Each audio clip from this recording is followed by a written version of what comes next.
नमस्कार। आज हम सोने के भविष्य को लेकर एक बहुत बड़ी भविष्यवाणी पर बात करने वाले हैं।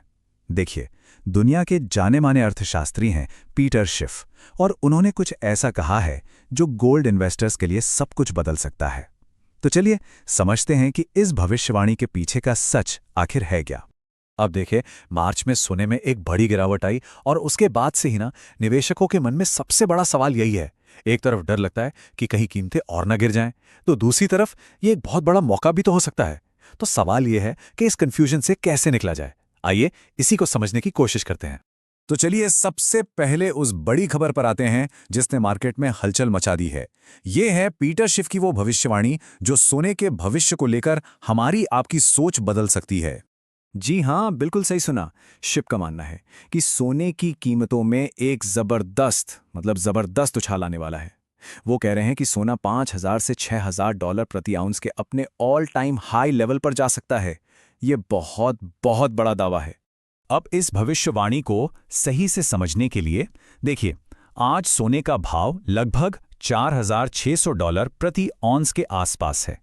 इसका मतलब शिव जो कह रहे हैं वो मौजूदा कीमतों से एक बहुत बड़ी छलांग की ओर इशारा कर रहा है। और पता है सबसे बड़ी बात क्या है? शिफ के मुताबिक ये तेजी बहुत जल्द आ सकती है। मतलब सिर्फ एक महीने के अंदर सोने में 10 से 20% तक का उछाल आ सकता है। अब ये किसी भी निवेशक के लिए एक बहुत बड़ा रिटर्न है। जाहिर सी बात है, इतना बड़ा दावा कोई बिना किसी ठोस वजह के तो करेगा नहीं। तो अब सबसे जरूरी सवाल ये है कि आखिर शिफ इतने कॉन्फिडेंट क्यों हैं? चलिए उनकी इस भविष्यवाणी के पीछे की इकोनॉमिक्स को समझते हैं। यहां एक बहुत ही मजेदार बात है। शिफ का तर्क है कि जिन वजहों से बाजार आज डरा हुआ है जैसे दुनिया में टेंशन है, अनिश्चितता है, वही वजह असल में सोने के लिए अच्छी खबर है। मतलब जो आज डर है वही कल सोने की ताकत बनेगा। शिव के तर्क को इन 5 आसान स्टेप्स में समझा जा सकता है।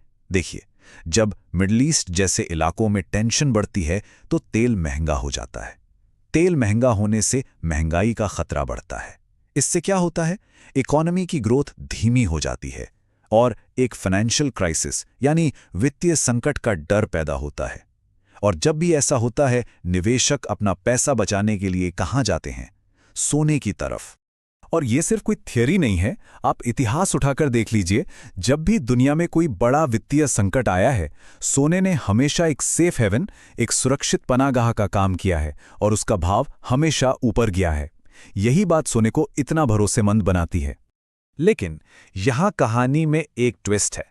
अगर हालात सोने के लिए इतने ही अच्छे हैं तो सवाल ये उठता है कि अभी हाल में इसकी कीमतों में इतनी बड़ी गिरावट क्यों आई। चलिए अब इस पहेली को भी सुलझाते हैं। इस गिरावट को हम नज़रअंदाज नहीं कर सकते।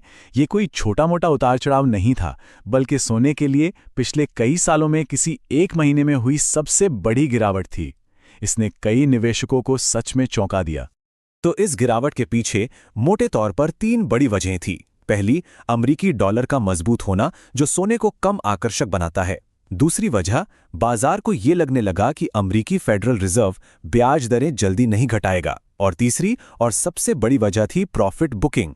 मतलब जिन लोगों ने कम दाम पर सोना खरीदा था उन्होंने बड़ी कीमतों पर बेचकर अपना फायदा निकाला। तो यहां 2 अलग अलग ताकतें एक साथ काम कर रही हैं।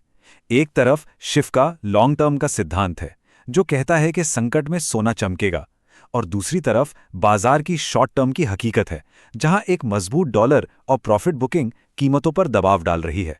तो हमने दोनों पहलू देख लिए। एक तरफ तेजी का तर्क है और दूसरी तरफ हाल की मंदी की वजहें हैं। ऐसे में सवाल उठता है कि भाई आगे क्या होगा? कौन से वो फैक्टर हैं जो सोने की अगली चाल तय करेंगे? अगर सिफ की भविष्यवाणी को सच होना है तो इन 3 संकेतों पर नजर रखनी होगी। पहला, अगर कच्चे तेल की कीमतें बढ़ती रहती हैं। दूसरा, अगर महंगाई एक बड़ी चिंता बन जाती है। और तीसरा, अगर इकोनॉमिक ग्रोथ की रफ्तार धीमी पड़ जाती है। ये तीनों चीजें मिलकर सोने के लिए एक बहुत मजबूत माहौल बना सकती हैं। और वहीं दूसरी तरफ अगर कच्चे तेल की कीमतें फिर से नीचे आ जाती हैं और इकोनॉमिक ग्रोथ ठीक ठाक बनी रहती है तो सोने पर दबाव बना रह सकता है और कीमतों में और गिरावट भी देखने को मिल सकती है। तो अंत में हम सब इसी एक बड़े सवाल पर आके रुकते हैं। बाजार अभी कंफ्यूज्ड है, लेकिन पीटर शिफ का मानना है कि जो डर आज बाजार को सता रहा है, वही डर कल सोने को नई ऊंचाइयों पर ले जाएगा। तो सबसे बड़ा सवाल यही है, क्या अगला फाइनेंशियल क्राइसिस ही सोने को उसकी असली चमक देगा? इसका जवाब तो सिर्फ आने वाला वक्त ही देगा।